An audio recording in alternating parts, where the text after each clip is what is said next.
여러분, 참 반갑습니다. 이 세상에서 몸과 마음을 갈고 닦는 길을 오래도록 이야기해온 사람으로서 오늘은 깨달은님의 시대에 아주 엄격한 몸 갈고 닦음으로 유명했던 큰가섭님 이야기를 해보려 합니다.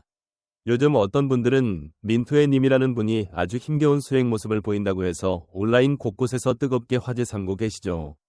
그런데 오늘 제 이야기는 그분이 아니라 옛날 깨달은님 시절에 가장 엄격한 몸 갈고 닦음으로 불리던 큰가섭님을 중심으로 해볼까 합니다. 요즘 여기저기서 민투애님 이야기로 떠들썩합니다. 스승다운 분으로서 깊이 존경한다든지 혹은 어떤 사람은 크게 칭송하고 어떤 사람은 미심쩍어 한다든지 반응도 가지각색이더군요. 하지만 오늘은 그분에 대한 직접 이야기는 하지 않고 과거 오래된 옛 이야기로 돌아가 깨달은님 곁에서 가장 힘든 몸 갈고 닦음을 실천했다고 전해지는 큰가섭님 얘기를 차근차근 들려드리겠습니다. 깨달은님이 옛날 룸빈이라는 꽃동산에서 태어나셨다는 전승이 있잖아요. 그 무렵 마기달라라는 나라의 왕도에서 그리 멀지 않은 마하살라다라 마을에는 니구로다기업바라는 이름 가진 거부집이 있었다고 해요. 그 집안의 재물은 왕이 가진 것 못지않았다고 하죠. 그 가문에 태어난 아이가 바로 우리가 흔히 큰가섭이라고 부르는 분입니다. 태어날 때부터 기묘한 조짐이 있었는데 깨달은님 태어날 때도 여러 징표가 보였다는 옛말처럼 큰가섭님도 뭔가 특별한 징후들이 있었다고 합니다. 큰가섭님이 태어났을 때 어머니가 꽃동산에 있던 큰 나무 그늘 아래에 잠시 몸을 기대셨는데 바로 그때 이 아기가 울음소리를 내며 세상에 나왔다는 전승입니다. 그 뿌리 아래 있던 나무가 깨달음나무라 일컬어지는 그런 큰 나무였다고도 해요. 그래서 그 아이에게 타바라다라나 같은 이름을 지었다고 합니다. 그 뒤로 사람들은 가섭님을 보고 빛이 환하게 번듯하다고 했다는데 깨달은님과 몸의 모습에서 닮은 점이 많았다고 전합니다. 이분은 아주 넉넉한 집안 외아들이었어요. 부모님이 사방에서 좋은 것을 다 모아 키워주었겠죠. 그런데 이분이 어릴 때부터 남달랐대요. 8살 무렵이면 예스런 학문이라든지 글 익힘이라든지 온갖 예법, 별에 관한 것, 해와 달의 움직임, 노래와 춤 사이까지 다 꿰뚫어 알았다고 합니다. 재주가 뛰어나서 무엇이든 쉽게 익히셨대요. 그런데 그만큼 세속적인 즐거움에는 마음 두지 않으셨다고 합니다. 보통 부잣집 아이들은 온갖 놀이에 관심 많을 텐데 가섭님은 오히려 조용한 곳을 찾아 혼자 보내거나 떠들썩한 자리를 싫어하고 부모에게도 큰 그리움 없이 담담하게 지내셨다네요. 그래서 나중에 깨달은님과 공통점이 있다고들 합니다. 큰 부잣집 귀한 자식임에도 세속 즐거움에 매이지 않았으니까요. 이윽고 성인이 되어 부모님은 예쁜 아가씨를 고르려 했지만 정작 가섭님은 결혼을 꺼리셨다고 해요. 오직 몸과 마음을 단련하고 싶은 마음뿐이라며 거듭 거부하셨답니다. 하지만 부모님 입장에서는 외아들이 가문 있기를 포기한다는 건 받아들이기 어려웠겠죠. 그래서 가섭님이 머리를 써서 황금으로 빚은 완벽한 여인상과 꽃같은 아가씨가 아니면 결혼 안 한다라는 조건을 내걸었답니다. 부모님은 이게 가능하겠느냐 싶었지만 그래도 온 나라에 사람을 시켜 그 황금 여인상을 모셔두고 그 앞에 소원을 빌러오면 복을 받는다고 크게 광고를 했어요. 그랬더니 어느 날 딸들이나 젊은 여성들이 하나둘 찾아와 빌기 시작했고 그중 디에우히엔이라는 아가씨가 왔는데 그녀가 황금상보다도 더 눈부신 모습이라 동네 사람들이 이 아가씨가 바로 그 황금상에 맞는 분이구나 하며 난리가 났다고 합니다. 그리하여 두 집안이 혼인을 맺게 되었죠. 결혼식 날 두 분이 예식 끝나고 합방에 들어갔는데 전해오는 얘기에 따르면 둘 다 서로에게 웃음 한 번 주지 않고 밤을 꼬박 새웠다고 해요. 왜냐면 그 여인도 사실은 마음 깊은 곳에 세속의 남녀 인연을 별로 반기지 않았다는 겁니다. 쉬이 드러내지는 못했지만 그녀도 수도할 뜻이 있었던 거죠. 그래서 둘 다 어쩌지? 부모님 뜻에 맞춰 억지로 결혼했지만 나는 마음이 이 길이 아닌걸? 하고 몸둘바 몰라 했다는 겁니다. 날이 밝을 무렵 큰가섭님이 드디어 그대는 왜 이렇게 마음이 어두워 보이나? 하고 물으니 그녀가 울먹거리며 나는 몸의 즐거움을 싫어하고 싶다. 혼인을 하게 되어 내 깊은 뜻이 꺾였다. 라고 했대요. 그러자 큰가섭님이 나 또한 같은 뜻이라며 그래 우리 둘 다 같은 마음이구나. 그럼 서로 방해하지 않고 결백하게 지내자고 약속을 했답니다. 그렇게 부부였지만 몸을 함께하지 않고 방 한 칸 안에서 각각 따로 자며 12년이나 지냈다고 합니다. 그러던 중 부모님이 세상을 떠나자 큰가섭님은 세속 재산이며 명예며 그 모든 게 허망하다고 느끼게 되었대요. 들판에서 땅을 가는 농부들이나 또 곡식밭에 벌레들이 갈려 죽는 모습 따위를 보면서 내가 먹고 사는 것 때문에 이렇게 많은 이들이 고통받아야 하는가 하고 큰 회의를 느꼈다는 겁니다.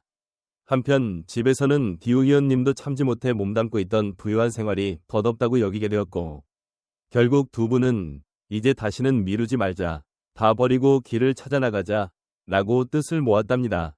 하지만 동시에 바로 떠날 수는 없었고 큰가시엄님 먼저 밖으로 나가 수행 스승을 찾고 때가 되면 디오 의원님도 집과 재산을 버리고 뒤따르기로 작정했다 합니다. 그렇게 큰가시엄님이 한 30살 즈음 집을 떠납니다. 당시 깨달은 님께서 별빛 아래 크게 깨달으신 지 얼마 안 지난 때였다고도 전해지죠. 하지만 큰가시엄님은 여러 스승을 찾아 헤맸어도 가슴을 뻥 뚫어주는 분을 못 만나다가 어느 날 소문을 듣게 됩니다. 깨달은 님이 막이 달라 땅 트럭나무 쉼터 같은 곳에서 수도인들을 이끄시는데 그중 사로이뽀님이나 목딜련님 혹은 삼형제 가시엄님 일족 등 쟁쟁한 제자들이 모인다는 이야기를 전해 들은 거예요. 그래서 직접 찾아가 보기로 합니다. 처음에는 깨달은 님 곁에 곧장 다가가진 않고 주변에서 몰래 말씀을 들어보며 살폈다 합니다. 왜냐하면 나는 참된 깨달은 님 아니면 스승 삼지 않겠다. 만약 그런 분이 없다면 나 스스로 독자 깨달음을 얻으리라 라는 자부심이 있었기 때문이지요. 그런데 깨달은 님의 말씀이 그토록 웅숭 깊고 그윽하자 마침내 큰가시엄님은 직접 깨달은 님 앞에 나아가 엎드려 제발 저를 제자로 받아주십시오 하고 부탁을 드렸다고 합니다. 깨달은 님께서는 오, 드디어 왔구나. 나는 그대를 오래전부터 알고 있었다. 언젠가 내 곁에 와줄 줄 알았다. 라고 하시며 흔쾌히 큰가시엄님을 받아들이셨대요. 그렇게 깨달은 님 제자가 된 큰가시엄님은 단 8해 만에 깨달음의 열매라 할 만한 경지, 아라한 같은 를 얻습니다. 엄청나게 뛰어난 분이었던 거죠. 그러고 나서 수행에 전념하던 와중에 집에서 기다리던 디우희연님은 남편 소식이 오래도록 없자 이대로 더 늦출 수 없다고 생각해 스스로 집 재산을 모두 이웃에 나눠주고 떠나 외도 깨달은 님 가르침 아닌 다른 모임에 몸을 위탁하게 됩니다.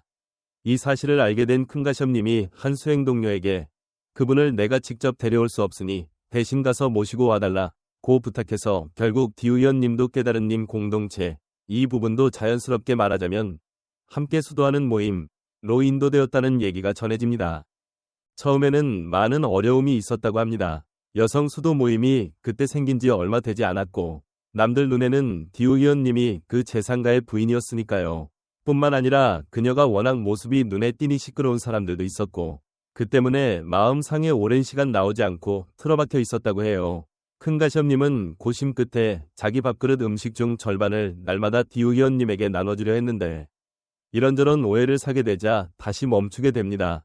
그러나 그 일을 계기로 디우희연님은 더욱 마음을 다잡고 밤새 깨어 정진했고 깨달음의 경지에 다다르게 됐다고 해요.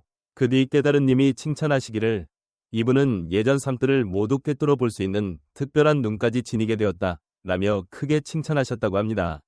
큰가시엄님도 기뻐하며 세속정 같은 것은 연기처럼 흩어지고 다만 정진심만 더 단단해졌다고들 합니다.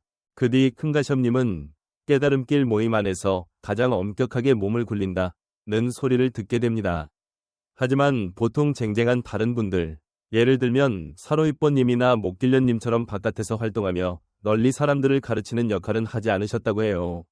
늘 아무도 없는 숲속이니 무덤가니 험한 데 찾아다니며 스스로를 깎고 다듬는 데 주력하셨거든요. 그래서 몸소 실천하는 수행으로 모범을 보이는 분으로서 깨달은 님께서도 아주 고마운 제자라 칭하셨다고 하지요. 어느 날 깨달은 님이 이렇게 말씀하셨다고 해요. 큰가시엄냐, 이제 그만 험하고 고된 자리에서 지내지 않고 조금 편히 살아도 좋지 않겠느냐고.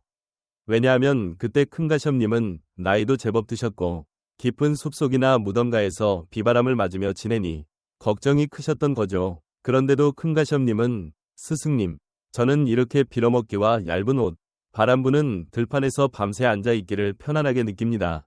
혹여 저를 안쓰럽게 여기시겠지만 사실 저에게는 이 길이 그 어떤 안락보다 귀합니다. 라고 대답하셨다는 겁니다.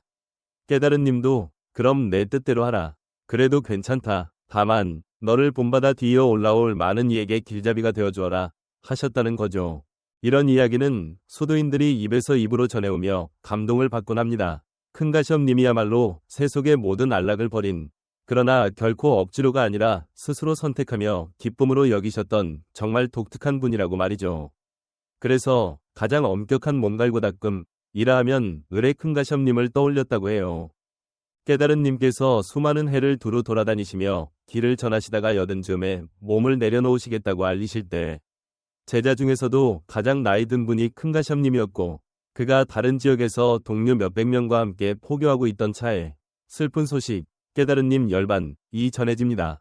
그때 큰가시엄님이 급히 돌아오다가 동료 가운데 이제 우리 자유다 같은 막말을 하는 사람이 있어서 엄히 타이르기도 했다고 전해집니다. 그렇지만 큰가시엄님도 마음속에서는 스승 잃은 슬픔과 앞으로 스승 자리 대신 참된 길을 지켜가야 한다는 책임감으로 복잡한 심정이었을 거예요. 깨달은 님의 몸을 모시고 장작더미에 불을 붙이는데 아무리 태우려 해도 불이 붙지 않았다고 해요. 그러다 큰가시엄님이 도착해 예를 올리자 비로소 장작에 불이 일어났다고 합니다. 이후 남아있는 지도자 중에서도 가장 낮은 자세로 묵묵히 정진해오던 큰가시엄님이 결집, 이야깃거리를 모아 갈무리 대회를 주재하시죠. 그 유명한 500인 모임을 열어 깨달은 님의 가르침을 말씀 그대로 잘 정리해 후대에 전하게 됩니다. 아나님이나 우바리님, 폴로나님 같은 뛰어난 이들이 함께 참여해 길고 방대한 깨우침글과 법의 이치를 재정리했다고 알려져 있어요. 그 뒤 세월이 흘러 큰가시엄님은 스승님 가신 뒤에도 한참이나 살아계셨는데 전해지기로 100살을 훌쩍 넘겼다고도 합니다. 그러던 어느 날 이제 마지막 때가 왔구나 하시면서 산중에 케토스크 닭발 모양으로 생겼다는 산 언덕으로 들어가셨대요. 그곳 바위 틈에 들어가 앉아 천년만년 깊은 고요에 드셨는데 전해지기로 앞으로 먼 훗날 또 다른 깨달은 님 미래에 나타난다고 하는 이을 만나 그분께 옛 스승이 쓰시던 입던 것을 전해드리겠다는 이야기가 전해집니다. 그래서 여전히 이분이 산속 어딘가에 우연히 자리 잡고 계시다고 전해 내려오곤 합니다. 옛사람들은 이를 두고 위대한 분은 시간과 공간을 넘어 끝내 모습을 감춘 게 아니라 하늘과 땅 사이 어디엔가 존재해 후세 인연이 닿을 때 다시 드러나리라 라고도 했습니다. 그게 바로 큰가시엄님에 대한 전승이죠.